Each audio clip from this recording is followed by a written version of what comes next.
There it is, there it is, there it is. There it is.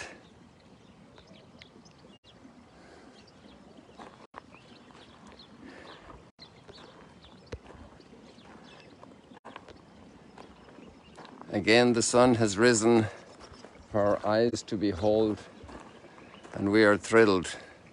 We are absolutely thrilled.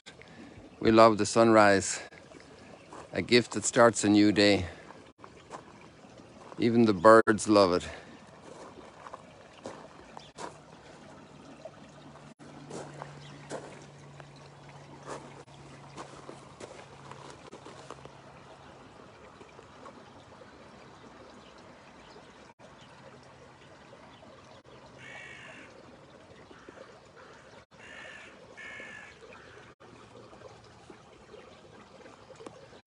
Now there we have the sun itself, the reflection in the Sea of Galilee, and the reflection here in the infinity pool.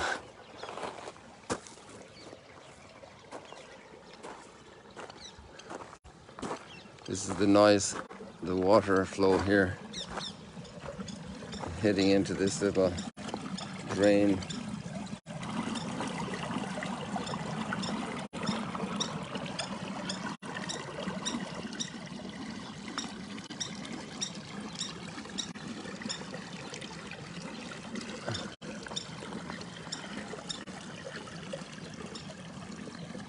People, the God of the Old Testament, the God of the New Testament. Wow, wow, wow, look at this light. The God of the Old Testament, the God of the New Testament. Is that a harsh God in the Old Testament? And a God of mercy and compassion and good Samaritan stories and prodigal son stories in the New Testament? Is the God of the Old Testament like some folks early on, very early in the church's history, claimed and professed and said we didn't need to read the Old Testament because now we have the New Testament? How do you sit on that question?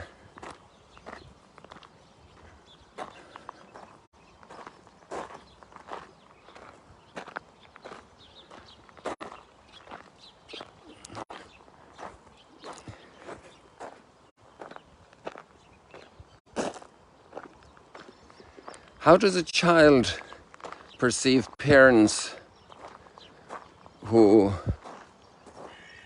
maybe aren't perfect and maybe sometimes might have a harsh tone, but when they are asking the child to change her or his ways, and the parent is drawing a firm line for the good of the child because of pure love for the child, because they don't want the child to pay the consequences of ill behavior. Wow, that was a nice image there. Let's see if we can catch that again.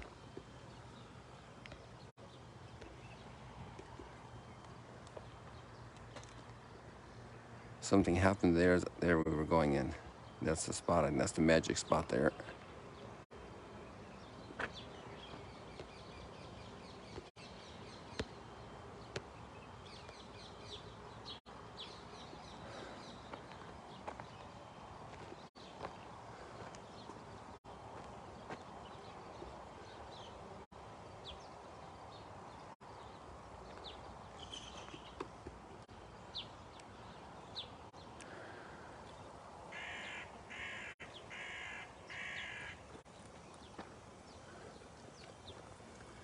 This water coming from the springs in the mountain around here, Mount Arbel area.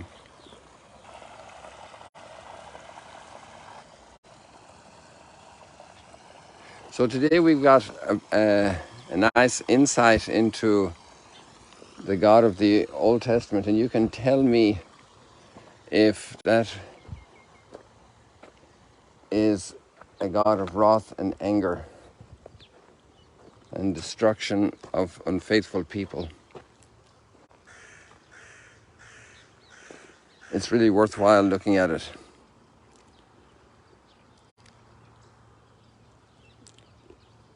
Out of Egypt I called my son. When Israel was a child, I loved him. Out of Egypt I called my son. The more I called him, the further they went away from me. Yet it was I who taught Ephraim to walk.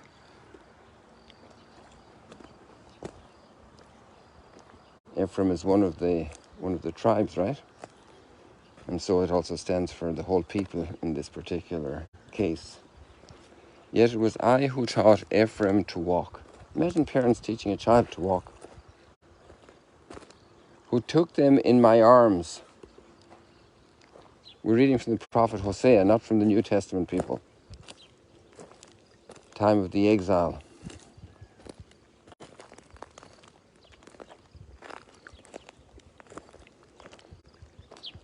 I drew them with human cords.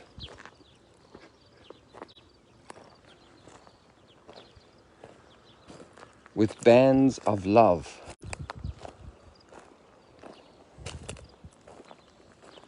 I foster them like one who raises an infant to his cheeks. Can you imagine? What an image. Just like parents or grandparents or siblings raise a little baby to their cheek. Isn't that amazing?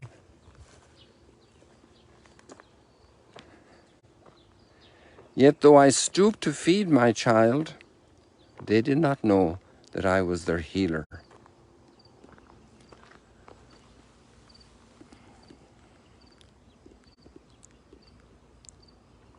My heart is overwhelmed.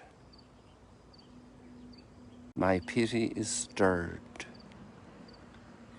I will not give vent to my blazing anger. I will not destroy Ephraim again. For I am God and not man, the Holy One present among you.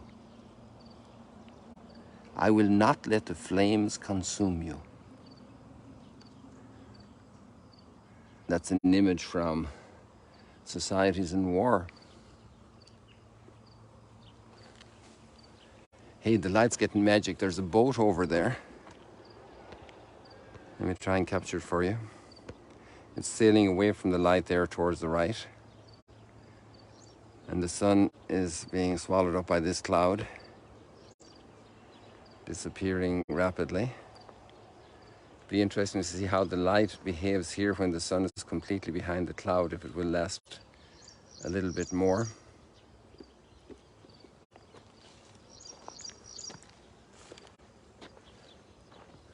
I see the boat pretty well. Well, you can see it probably too, depending on the size of your screen. Some people have got their grandchildren to connect it up to the television, and then they can have a much bigger picture. Oh, there goes our purple heron. Oh, wow, I wonder if she just landed in the right place. If she stays there long enough, we can get her lit up in the sun, or in the sunlight, now that the sun has gone.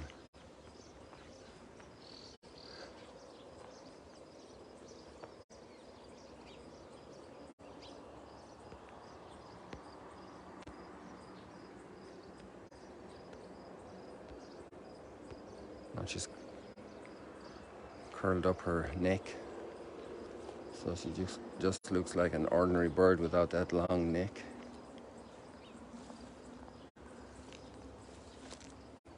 Stretch out your neck, lady. And then we have some cormorants here.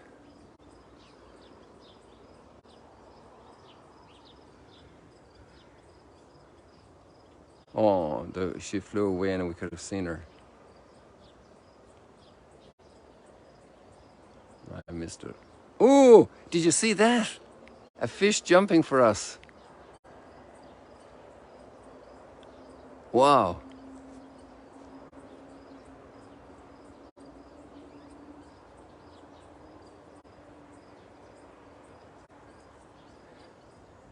So the tenderness, the warmth, the hearty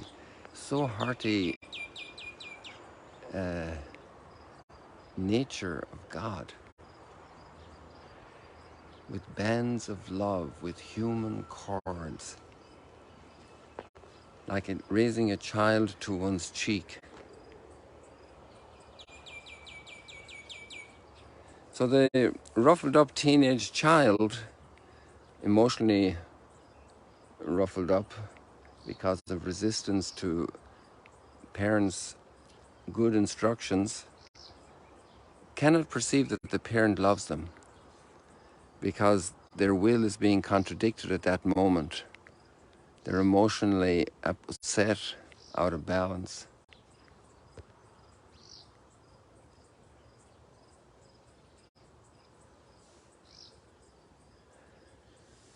And I would say that's probably an image for understanding a little better about the prevalence of angry language from God. It's more like the human interpretation of the way humans react and measure. Sometimes the word would be used anthropomorphic, in the form of human ways of looking at things. And that's obviously projected in the scriptures because human beings took a long time to assimilate that God is mercy and forgiveness. It took many, many, many generations, many experiences of God's love.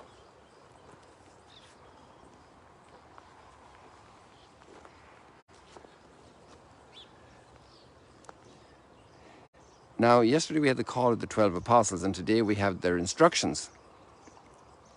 And I was wondering what line of scripture, other lines of scripture come to mind when you read the instructions today.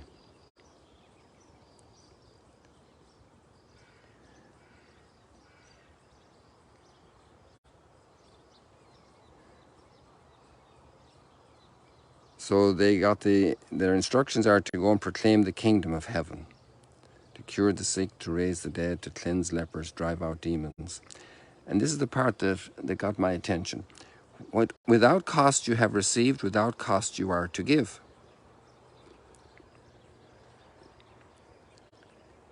Do not take gold or silver or copper for your belts, no sack for the journey or a second tunic.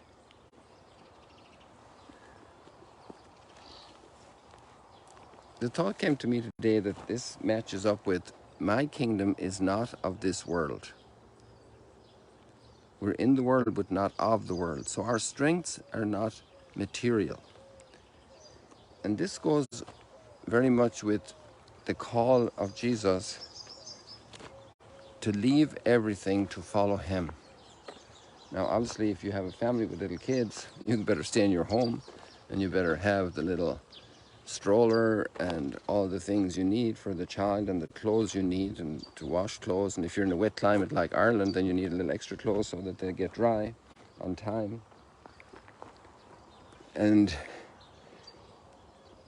But our kingdom is not built out. The strength of the kingdom is not in material realities. The strength of the kingdom is in trust in God.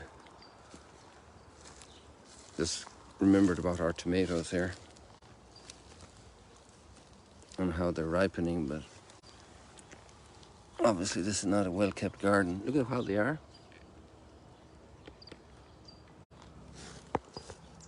Look at that. Wow.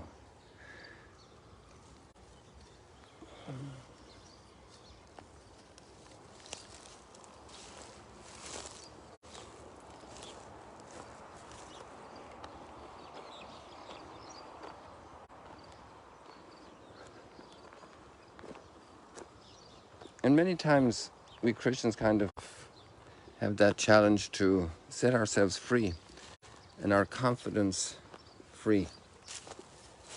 But grace is really what makes the difference, and to be free for grace, to be free for God's grace working through us.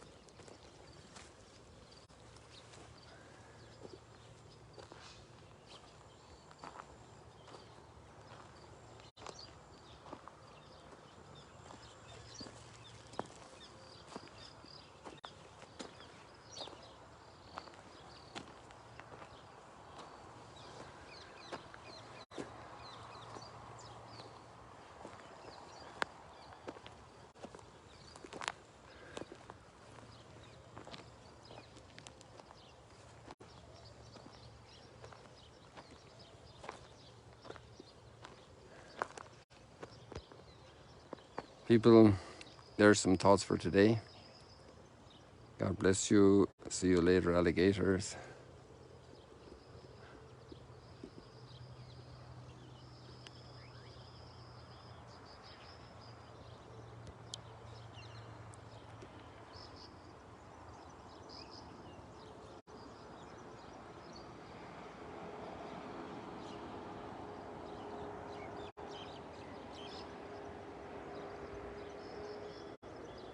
Let God raise you to his cheek today.